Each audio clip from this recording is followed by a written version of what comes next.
ভিডিওটিতে যেহেতু ক্লিক করেই ফেলেছেন তাহলে আপনাদের একটা গুড অ্যাডভাইস দেই। এই লোগো ডিজাইনিং ভিডিও যারা দেখেন তারা এই ডিজাইনিং শিখে কি করবেন, কিছু যদি করতে না পারেন সেক্ষেত্রে আপনার ভিডিও বানিয়ে ইউটিউবে আপলোড করে দিলে আপনার লাখ লাখ টাকা মাসে ইনকাম করতে পারবেন। তো দেখেন আমি আমার ইউটিউবে ভিডিও আপলোড করার পর অনেক ভিডিওগুলোই ভাইরাল হয়ে গেছে।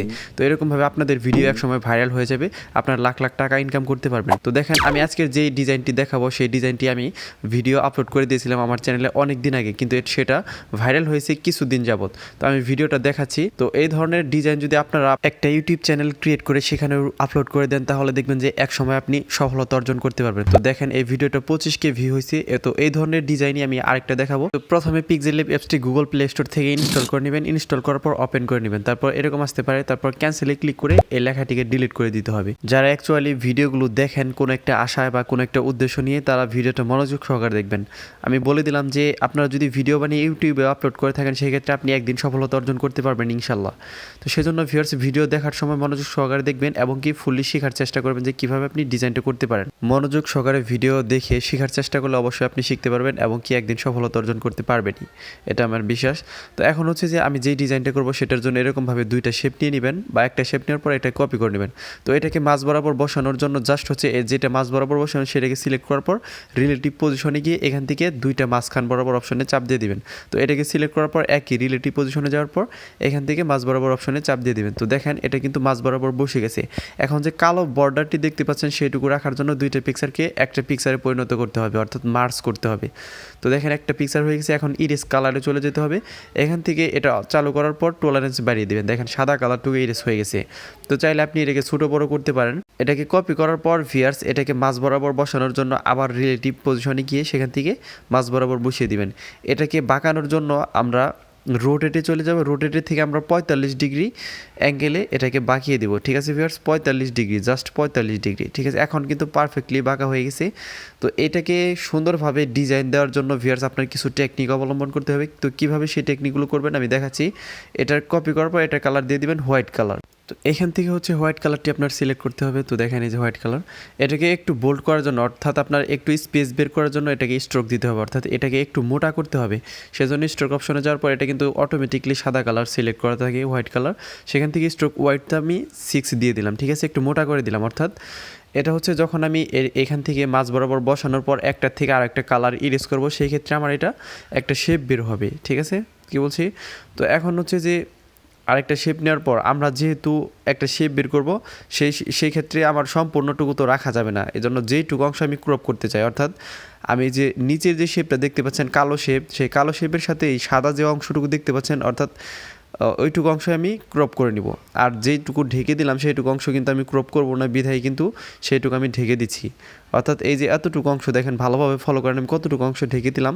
অর্থাৎ আমাদের যে কালো যে শেপটা আছে, কালো যে আপনার নিচের যে শেপটা সেটার সাথে আমরা সম্পূর্ণটুকুকে মার্চ করব পরে, কিন্তু আগে হচ্ছে যে আমাদের কালারটা বানানোর জন্য একটা সিস্টেম করে নিতে হবে। সেজন্য কিন্তু এই তিনটা পিকচারকে মার্চ করে একটা পিকচার বানানোর পর ইরেজ কালার থেকে এখান থেকে আমরা কালো কালার ইরেজ করবো, সাদা কালারটুকু রেখে দেবো। কারণ হচ্ছে যে সাদা কালারটা আমরা নিচেরটার সাথে মার্চ করে একটা পিকচার বানাবো, সেখান থেকে একটা বর্ডার বের করার জন্য, অর্থাৎ 3D ডিজাইন দেওয়ার জন্য, যে একটা শেপ আরেকটার ভিতর দিয়ে বের হয়েছে এরকম ডিজাইনটা বোঝানোর জন্য।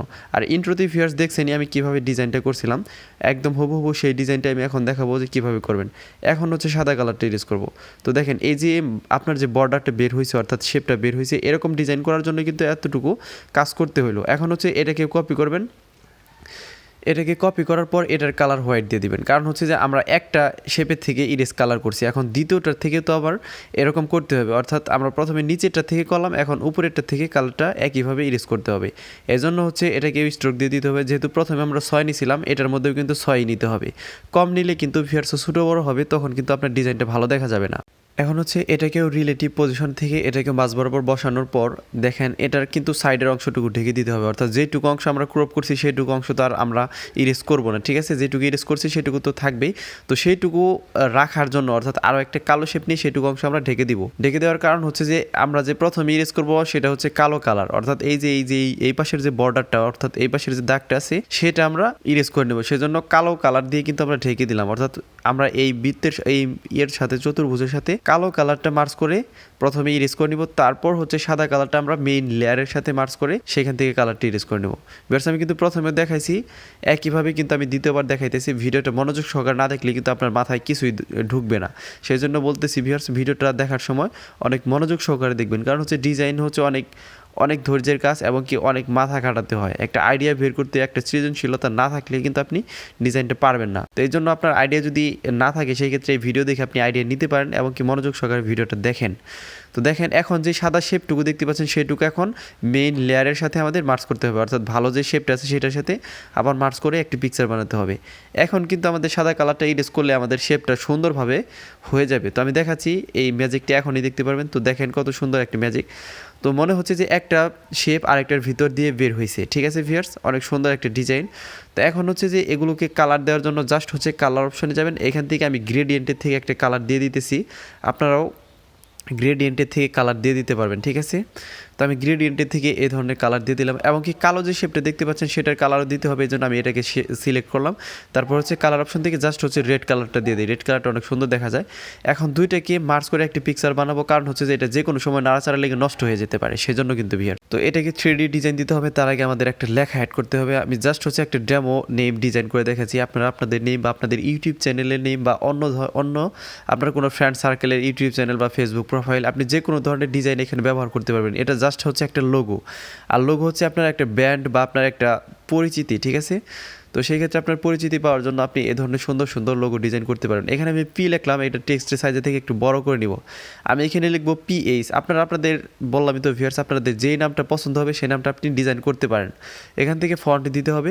তো মাই ফন্টে কিন্তু কোনো ফন্ট থাকে না ভিউয়ার্স, পিক্সেলল্যাবে সবগুলো ফন্টই অ্যাড করা হয়েছে। কীভাবে পিক্সেলল্যাবে ফন্ট অ্যাড করবেন এই নিয়ে আমার চ্যানেলে ভিডিও আছে, আমি ভিডিও লিঙ্ক ডিসক্রিপশন বক্সে এবং উপরের দিকে তাকান একটা লেখা আসছে আই বাটন, সেখানে দিয়ে দেবো, সেখানে ট্যাপ করে আপনি দেখে নিতে পারবেন। কিংবা হচ্ছে ভিডিও শেষে আমি দিয়ে দেবো, সেখানে ভিডিওটা ফুললি দেখার পর সেখান থেকে ট্যাপ করে দেখে নিতে পারবেন।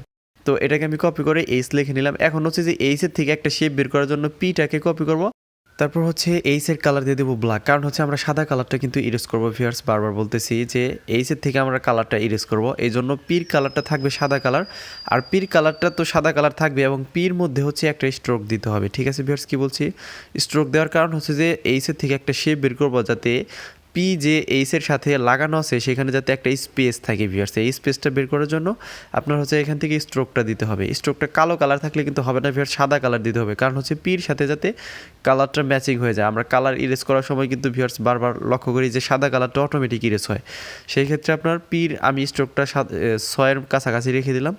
তো এখন হচ্ছে পি এবং এইচ দুইটাকে মার্চ করলাম। মেইন পি কিন্তু সেখানে রয়েছে, সেটা কিন্তু আমরা কিছু করি নাই, সেটার কালারও দেয় নেই, ওইটা এখানে থাকুক, ওইটা পরে কালার দিতেছি, আগে আমরা কালারটা ইরেজ করে নিই। তো দেখেন এইচের থেকে কিন্তু আমরা কালারটা ইরেজ করে নিলাম। এখন হচ্ছে পি এবং এইচটাকে সুন্দর করে অ্যাডজাস্ট করে বসাতে হবে। তো সেজন্য হচ্ছে আমি জাস্ট হচ্ছে একটা কালার দিয়ে নিই, কারণ দুইটারই কালার দিতে হবে, সেই ক্ষেত্রে আমি কালার আলাদা আলাদাভাবে দিয়ে নিতেছি, যাতে আমার মার্চ করার পরে আর কালারটা নতুন করে দিতে না হয়, মানে একবারে যাতে আমার কালারটা হয়ে যায়। এখন হচ্ছে আমি সুন্দর করে জাস্ট বসিয়ে দেবো এই পজিশনটা। ঠিক আছে, তো এইচের সাথে পিটা বসিয়ে মার্চ করে একটা পিকচার বানানোর পর এটা আমরা অ্যাডজাস্ট করে বসাবো। সুন্দর করে বসাতে হবে যাতে শেপের সাথে অনেকটাই মিলে যায়। তো দেখেন এখন কিন্তু শেপের সাথে মিলে গেছে। তো এখন পিএইচ একটা পিকচার হওয়ার পর এটাকে আপনি চাইলে ছোটো বড়ো করতে পারবেন, এবং কি এই শেপটাকে, ঠিক আছে এবার এই শেপটাকে আমি বাঁকানো ডিজাইন করে দিব, কারণ হচ্ছে পূর্বে আমি যে ডিজাইনটা দেখাইছিলাম তার থেকে একটু ভিন্ন রকম ডিজাইন করার চেষ্টা করবো, এবং কি কালার গ্রেডিংটাও আমি আলাদা রকমের দেওয়ার চেষ্টা করবো। ওই সময় আমি ব্যবহার করছিলাম কাস্টম কালার, অর্থাৎ গ্যালারি থেকে। এখন কিন্তু আমি পিক্সেলল্যাব থেকে কালারগুলো ব্যবহার করলাম। আপনারা চাইলে কোনো পিকচার ব্যবহার ছাড়াই সরাসরি পিক্সেলল্যাব দিয়ে এই ধরনের ডিজাইন করতে পারবেন, কোনো হেল্প ছাড়াই। আপনার কোনো কিছু ব্যাকগ্রাউন্ডের কোনো পিকচার লাগবে না, জাস্ট হচ্ছে আমি কালারগুলো এখান থেকেই দেখাবো। এটা বসানোর পর এটাকে মার্চ করে একটা পিকচার বানাবেন।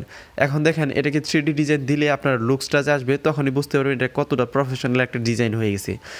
তো এটাকে 3D ডিজাইন দেওয়ার জন্য জাস্ট হচ্ছে শ্যাডোতে চলে যাবেন, সেখান থেকে হচ্ছে আপনি মাইনাস করবেন এক্স পজিশনটাকে, প্লাস করবেন ওয়াই পজিশনটাকে, কিংবা হচ্ছে আপনার ইচ্ছা মতো আপনি 3D ডিজাইন দিয়ে নেবেন। আপনার যেরকম ভালো লাগবে সেরকম দিয়ে নিতে পারেন। এখন হচ্ছে 3D শেপে থেকে এটাকে ফুললি 3D ডিজাইন দেওয়ার জন্য দেখেন 3D শেপটা দেওয়ার পর এখান থেকে কিন্তু ডিজাইনটা নষ্ট হয়ে গেছে। আপনার ডিজাইনটা ছোটো বড়ো করলে এটা ঠিক হয়ে যাবে। ইমপ্রেস অপশনে কিন্তু একই অপশন ভিউয়ার্স, এই 3D শেপ আর ইমপ্রেস অপশনে প্রায় একই ধরনের সমস্যার সৃষ্টি হয় যে ডিজাইনটা নষ্ট হয়ে যায়, মানে কিছু করতে পারা যায় না। সেই ক্ষেত্রে হচ্ছে আপনি এরকমভাবে ছোটো বড়ো করলে আপনার ডিজাইনটা ঠিক হয়ে যাবে। আর আপনার ইমপ্রেস অপশন চালু করলে কিন্তু ভিউয়ার্স আলট্রা রেজলিউশনে পিকচারটা সেভ করেন না। আর 3D শেপ অপশন থেকে যদি আপনি 3D দেন সেক্ষেত্রে আপনি আলট্রা রেজলিউশনে সেভ করলে কোনো সমস্যা হবে না। তো এখান থেকে জাস্ট হচ্ছে আমি এই কালারটা ব্যবহার করে দেবো ব্যাকগ্রাউন্ডটা। দেখেন এখন কতটা প্রিমিয়াম ক্যাটাগরি ডিজাইনটা হলো। এখন এটাকে শেয়ার করার জন্য জাস্ট হচ্ছে আপনি শেয়ার অপশনে ক্লিক করবেন। এখান থেকে হচ্ছে আপনি রেজুলেশন বাড়াতে হবে ভিউয়ার্স, কারণ হচ্ছে যে আমাদের পিকচারটা ফুল রেজুলেশনে না আসলে কিন্তু ভালো দেখা যাবে না। রেজুলেশনটা বানানোর পর সেভ টু গ্যালারি। ভিউয়ার্স ভিডিওটি ভালো লাগে দয়া করে আমার চ্যানেলটি সাবস্ক্রাইব করবেন। ধন্যবাদ সবাইকে ভিডিওটি মনোযোগ সহকারে দেখার জন্য।